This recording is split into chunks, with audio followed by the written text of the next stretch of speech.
This is the Infinix Zero Ultra 5G. এটি 200 মেগাপিক্সেলের সাথে আসা প্রথম স্মার্টফোন। গাইস, এই স্মার্টফোনটির চার্জিং স্পিডও পাগলা ঘোড়ার মতন, thanks to the 180 watt super fast charger. Infinix দাবি করছে এটি 0 থেকে 100% চার্জ হতে সময় নেবে মাত্র 12 মিনিট। তবে তাদের দাবি কতটা সত্যি তা আমরা একটু পরেই টেস্ট করে জানতে পারবো। এই ফোনটিতে চিপসেট হিসেবে ইউজ করা হয়েছে মিডিয়াটেক ডিমেনসিটি 920। এটি 6 ন্যানোমিটারের প্রসেসর এবং এটি ডিসপ্লে হিসাবে ব্যবহার করা হয়েছে 6.8 ইঞ্চির 1080p AMOLED ওয়াটারফল ডিসপ্লে। সাথে রয়েছে 120 হার্জের রিফ্রেশ রেট এবং 360 হার্জের টাচ স্যাম্পলিং রেট এবং HDR এর সাপোর্টও রয়েছে।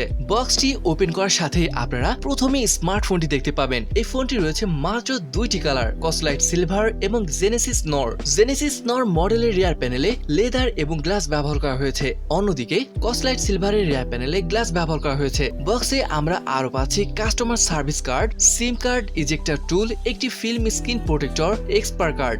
আপনি আরো পাচ্ছেন লিমিটেড এডিশনের অ্যানিমেটেড NFT।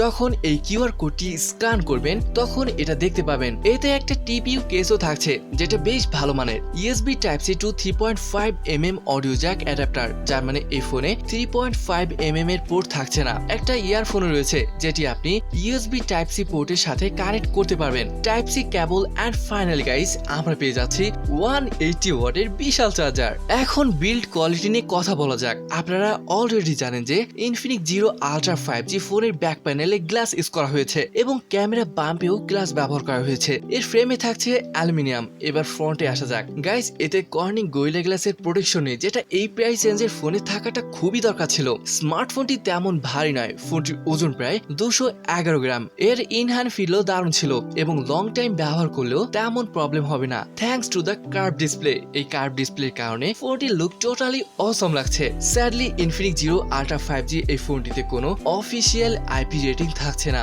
আমি বলবো IP রেটিং থাকাটা দরকার ছিল।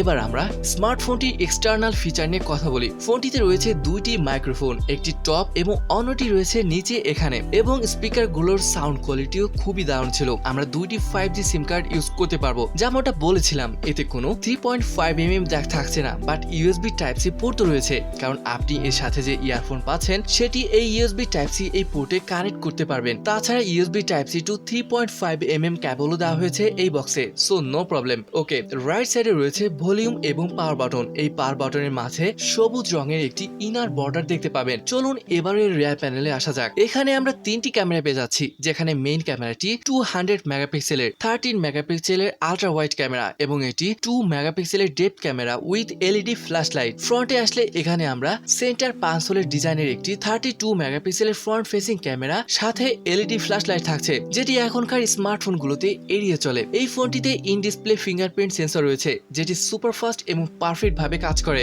এতে ফেস আনলক ফিচারও থাকছে, যেটি খুবই দ্রুত আনলক হয়ে যায়। And now let's talk about the display. Infinix zero ultra 5G তে রয়েছে 6.8 ইঞ্চি 1080p AMOLED ডিসপ্লে। এটি কার্ভ ডিসপ্লে এবং এই ডিসপ্লেতে আপনারা 120 হার্জের ফাস্ট রিফ্রেশ রেটও পেয়ে যাবেন, যার ফলে আপনি যখন ফোনটি ব্যবহার করবেন একদম মাখনের মতন স্মুথ একটা ফিল পাবেন। সেই সাথে এর টাচ স্যাম্পলিং রেট 360 হার্জ আর HDR সাপোর্ট থাকায় ভিডিও দেখার সময় ফ্যান্টাস্টিক ফিল পাবেন। ডিসপ্লেটির কালার খুবই প্রাণবন্ত এবং কন্ট্রাস্টি। ডিসপ্লেটি খুবই ব্রাইট আর পিক ব্রাইটনেস 900 নিটস। আর হ্যাঁ, ডাইরেক্ট সানলাইটও তেমন কোনো প্রবলেম হবে না। আমি আসলে ইমপ্রেসড স্মার্টফোনটির ডিসপ্লে দেখে। ইনফিনিক্স এখন পর্যন্ত যত ডিসপ্লে ইউজ করেছে এটি তার মধ্যে সেরা display. So display is good, but performance কেমন? ওকে, এখন কথা বলবো এর পারফরমেন্স নিয়ে। আগেই বলেছি এর যে পারফরমেন্স ছিল সত্যি অবাক করার মতন। স্মার্টফোনটিতে ইউজ করা হয়েছে মিডিয়াটেক ডিমেনসিটি 920। এটি 6 ন্যানোমিটার প্রসেসর। এই চিপসেট 4K ভিডিও ক্যাপচার করতে পারে, গেমিংও খুবই স্মুথ। এই স্মার্টফোনটি দুটি 5G সিম কার্ড সাপোর্ট করে। এতে রয়েছে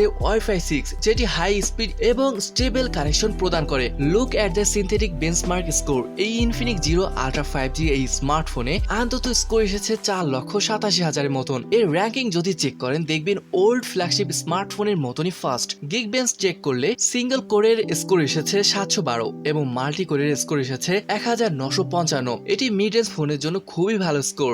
গেমিং এ আসলে এই ইনফিনিক্স জিরো আলট্রা 5G ফোনটি খুবই আরামদায়ক। স্টোরি স্পিকারের সাউন্ড কোয়ালিটিও খুবই দারুণ এবং এটি ভাইব্রেট করে। গেমিং এর কথা আসলে জিপিইউ খুবই ইম্পর্টেন্ট হয়ে ওঠে, আর এই ফোনটিতে জিপিইউ হিসেবে ব্যবহার করা হয়েছে মেলিক G68K। আপনি HDR গ্রাফিক্স এবং আলট্রা ফ্রেম রেটে গেমিং করতে পারবেন। লং টাইম গেম খেলার পরও ফোনটি খুবই গরম হতে পারত, but thanks to the advance cooling system এতে রয়েছে 11টি লেয়ার, যেখানে এই লেয়ারগুলো এমন ম্যাটেরিয়াল দিয়ে তৈরি করা হয়েছে যেটি কোরের টেম্পারেচারকে রিডিউস করে এবং আমার মনে হয় এটি সুন্দরভাবে কাজও করছে। কল অফ ডিউটির ক্ষেত্রে খুবই স্মুথলি খেলতে পারবেন হাইয়েস্ট গ্রাফিক সেটিংস এবং ভেরি হাই ফ্রেম রেটে। জেনশিন ইম্প্যাক্টের কথা বলে ও মাই গড গাইস, এটি 18 গিগাবাইটের গেম, এরপরও গেমটি খেলতে তেমন কোনো প্রবলেম হয়নি। আই মিন কোনো প্রকার ল্যাগ দেখতে পাইনি। গেমটি মিডিয়াম টু হাই সেটিংসে স্মুথলি খেলতে পারবেন। একটি গেমিং স্মার্টফোন হিসাবে ইনফিনিক্স জিরো আল্ট্রা 5G একটি সক্ষম ডিভাইস, এখানে কোনো অভিযোগ করার সুযোগ নেই। গাইস, এই স্মার্টফোনটি একটি ভ্যারিয়েন্ট রয়েছে 8GB র্যাম এবং 256GB রম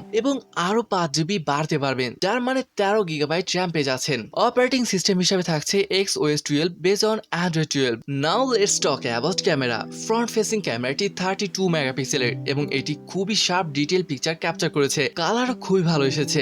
আপনি যখন আউটডোরে ফটো নেবেন তখন ডাইনামিক রেঞ্জও খুবই বেটার পাবেন। ফ্রন্ট ফেসিং ক্যামেরা দিয়ে আপনারা 1080p 30p to 60 fps A video record করতে পারবেন। আনফরচুনেটলি আপনি 4K তে ভিডিও শুট করতে পারবেন না। ওকে, এখন রিয়ার প্যানেলে আসা যাক। এখানে আপনারা মেইন ক্যামেরা হিসাবে পেয়ে যাচ্ছেন 200 মেগাপিক্সেলের ক্যামেরা, 13 মেগাপিক্সেলের আল্ট্রা ওয়াইড ক্যামেরা এবং এটি 2 মেগাপিক্সেলের ডেপথ ক্যামেরা পেয়ে যাচ্ছেন। মেইন ক্যামেরাটি বাই ডিফল্ট 12.39 মেগাপিক্সেলের ফটো ক্যাপচার করে, হুইচ লুকস গুড, বাট আপনি যখন 200 মেগাপিক্সেলের মোডে আসবেন আরো ক্লিয়ার ফটো ক্যাপচার করতে পারবেন। সাইড বাই সাইড দেখতে পাচ্ছেন, জুম করার পরও 200 মেগাপিক্সেলের ফটো একদম শার্পই আছে। তবে গাইস, ফটো সাইজ কিন্তু হিউজ, প্রায় প্রতি ফটো সাইজ 50 থেকে 80 MB এর মধ্যে হয়ে থাকে। বাট মেইন কথা হলো আপনি একদম ডিটেইলে ফটো ক্যাপচার করতে পারছেন। নাইট ফটো ক্ষেত্রে আসলে জাস্ট ওয়াও, যেমনটা দেখতে পাচ্ছেন খুবই শার্প ফটো ক্যাপচার করেছে। 13 মেগাপিক্সেলের ওয়াইড অ্যাঙ্গেল ক্যামেরা নিয়ে বলি, এটি 13 মেগাপিক্সেলের ফটো। এই ফটো দেখে একটা বিষয় লক্ষ্য করেছেন হয়তো, এর মেইন ক্যামেরার কালারের সাথে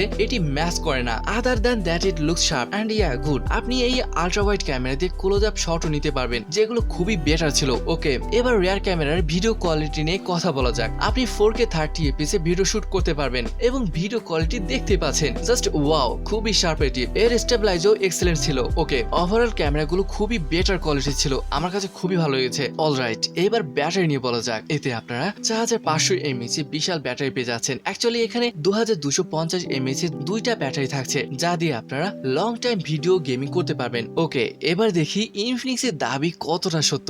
ফোনটি 0 থেকে 100% চার্জ নিতে কতটা সময় নেয় দেখি।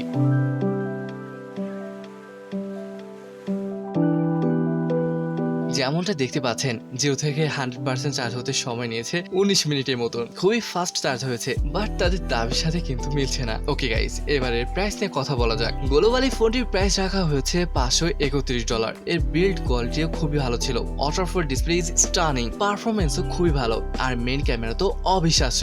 ফোনটিতে আল্ট্রা ফাস্ট চার্জ দিতে পারবেন, বাট এর ফ্রন্ট এবং ব্যাকে কর্নিং গোরিলা গ্লাসের প্রোটেকশন নেই, যেটা একদমই বাজে লাগছে। এছাড়াও অফিসিয়াল আইপি রেটিং নেই এবং মেইন ক্যামেরা ও আল্ট্রা ওয়াইড ক্যামেরার মধ্যে কালারের পার্থক্যটা চোখে পড়ার মতন। ওকে, ওভারঅল এই ছোটখাটো বিষয় বাদে একটা চমৎকার ফোন বলবো এই প্রাইস রেঞ্জে। Thanks for watching. আজকের এই ভিডিওটি এখানে শেষ করছি, দেখা হবে পরের ভিডিওতে।